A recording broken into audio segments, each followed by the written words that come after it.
சென்னையர்கள் அனைவருக்கும் வணக்கம். தேர்தல் ஆணையத்திடமிருந்து நாம் தமிழர் கட்சிக்கு ஒரு அவசர அழைப்பு வந்திருக்கு. இதுல நாம் தமிழர் கட்சியினர் பங்கு கொண்டு அவர்களுடைய நிரந்தர சின்னம் குறித்து கேள்வி எழுப்புவார்களா அப்படிங்கிற ஒரு கேள்வியும் எழுது. இது குறித்து தான் இந்த காணொலியில விரிவா பேச போறோம். வாங்க வீடியோக்குள்ள போகலாம்.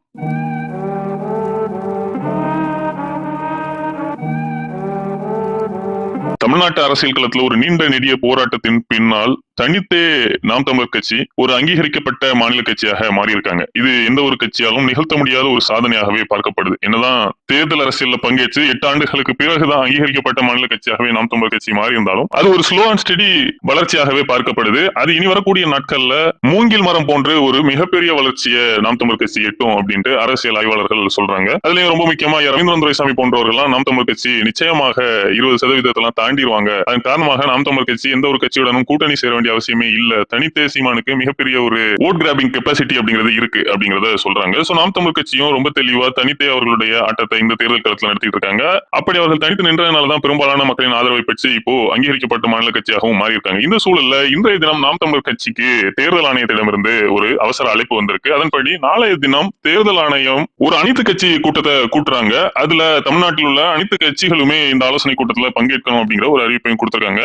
அது தமிழக தலைமை தேர்தல் அதிகாரி அர்ச்சனா பட்நாயக் அவர்களுடைய தலைமையில சென்னை தலைமைச் செயலகத்துல நாளை மாலை 3 மணிக்கு இந்த ஆலோசனை கூட்டம் நடைபெறதா ஒரு தகவல் வெளியாயிருக்கு. சோ இதுல நாம் தமிழர் கட்சி சார்பில் யார் பங்கேற்க போகிறார் அப்படிங்கிற ஒரு கேள்வியும் எழுது. அதை தாண்டி நாம் தமிழர் கட்சிக்கான ஒரு நிரந்தர சின்னம் அப்படிங்கிறது இன்னுமே ஒதுக்கப்படாமே இருக்கு. நாம் தமிழர் கட்சியோடு அங்கீகரிக்கப்பட்ட கட்சியாக மாறியிருந்த விசிகவுக்கு அவர்களின் பிடித்த சின்னமான தேர்தலில் அவர்கள் பயன்படுத்திய பானை சின்னத்தையே ஒரு நிரந்தர சின்னமாக தேர்தல் ஆணையம் ஒதுக்கியிருந்தாங்க. ஆனா நாம் தமிழர் கட்சிக்கு மட்டும் அவர்களுடைய பிடித்த சின்னமான விவசாய சின்னத்தை இன்னும் தேர்தல் ஆணையம் கொடுக்கல. அதை தாண்டி புலி சின்னத்தையும் நாம் தமிழர் கட்சி கேட்ட சூழல்ல அதையும் தர மறுத்திருந்தாங்க. கடந்த முறை போட்டியிட்ட மைக் சின்னத்தையே தான் நாம் தமிழர் கட்சி கடந்த 2 இடைத்தேர்தல்களாக விக்கிரவாண்டியிலும் ஈரோடு கிழக்கிலும் பயன்படுத்திட்டு வர்றாங்க. சோ இதுல நாம் தமிழர் கட்சி தங்களுக்கான ஒரு நிரந்தர சின்னத்தையும் கேட்பதற்கான வாய்ப்புகள் இருக்கு அப்படின்னு சொல்லப்படுது. அதை தாண்டி உள்ளாட்சி தேர்தலும் வரக்கூடிய நாட்கள்ல நடத்த வேண்டிய அவசியமும் இருக்கு. அது குறித்தான ஒரு ஆலோசனையும் நாளைய தினம் நடைபெறலாம் அப்படின்னு சொல்லப்படுது. இதுல நாம் தமிழர் கட்சி உடனடியாக உள்ளாட்சி தேர்தலை நடத்தணும் அப்படிங்கிற ஒரு கோரிக்கையும் வைப்பாங்கன்னு சொல்லப்படுது. ஏன்னா திமுக இந்த உள்ளாட்சி தேர்தலை நடத்தாம அடுத்து வரக்கூடிய சட்டமன்ற தேர்தலுக்கு பிறகு அதை நடத்திக் கொள்ளலாம் அப்படின்ட்டு